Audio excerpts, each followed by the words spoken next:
be or not to be, that is the question. Whether 'tis nobler in the mind to suffer the slings and arrows of outrageous fortune, or to take arms against a sea of troubles and by opposing end them to die. To sleep? No more. And by a sleep to say we end the heartache and the thousand natural shocks that flesh is heir to, 'tis a consummation devoutly to be wished to die, to sleep, perchance to dream. Aye, there's the rub, for in that sleep of death, what dreams may come, when we have shuffled off this mortal coil, must give us pause. There's the respect that makes calamity of so long life. Who would bear the whips and scorns of time? The oppressor's wrong, the proud man's contumely, the pangs of despised love, the law's delay, the insolence of office, and the spurns that patient merits of the unworthy take, when he himself might his quietus make with a bare bodkin. Who would fardels bear?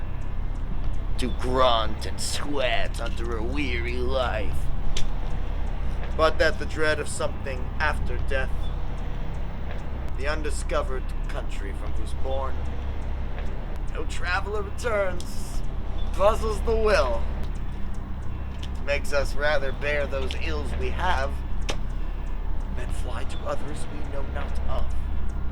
Thus, conscience does make cowards of us all.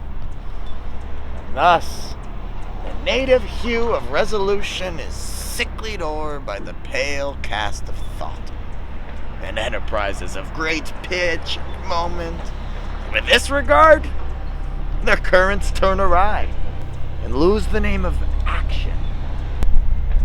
Softer now, the fair Ophelia, nymph in thy orisons, be all my sins remembered. Good my lord, how does your honor for this many a day? I humbly thank you well. Well. My lord, I hath remembrances of yours that I have longed to redeliver. I pray you now, receive them. No, not I. I never gave you aught. My noble lord, you know right well you did. With them words of so sweet breath composed as made the things more rich, their perfume lost. Take these again, for to the noble mind, rich gifts wax poor when givers prove unkind. There, my lord.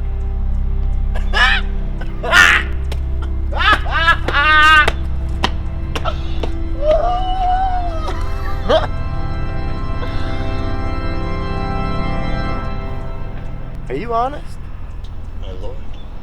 Are you fair? What means your lordship? That if you be honest and fair, your honesty should admit no discourse to your beauty. Could beauty, my lord, have better comments than with honesty? Truly. For the power of beauty can sooner transform honesty from what it is to a bawd than the force of honesty could translate beauty to his likeness. This was sometime a paradox, but now time gives it proof. I did love you once. Indeed, my lord, you made me believe so. You should not have believed me, for virtue cannot so inoculate our old stock. But we shall relish of it. I loved you not. I was the more deceived. Get thee to a nunnery, eh?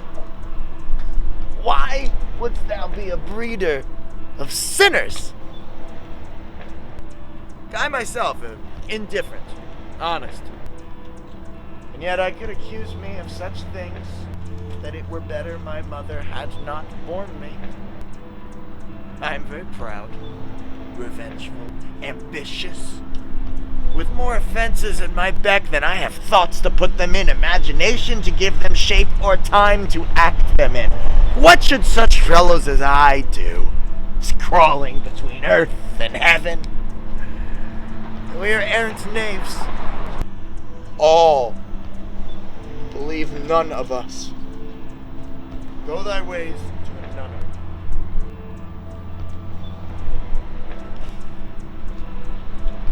Where's your father? At home, my lord. Well, let the doors be shut upon him, that he may play the fool nowhere but in his own house. Farewell. If thou dost marry, I give thee this plague for thy dowry.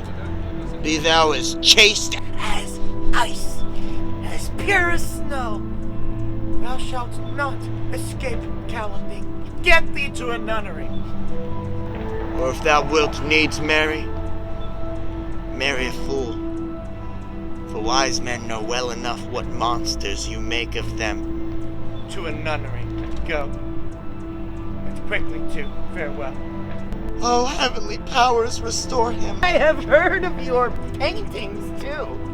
Oh, God hath given you one face, and you make yourselves another. You jig, you amble, and you lisp. You nickname God's creatures, and to make your wantonness your ignorance. Go to. I'm no more aunt. It hath made me mad. I say, there will be no more marriages. Huh? Yeah, those that are married already, all but one shall live. The rest shall keep as they are. To a nunnery. Go.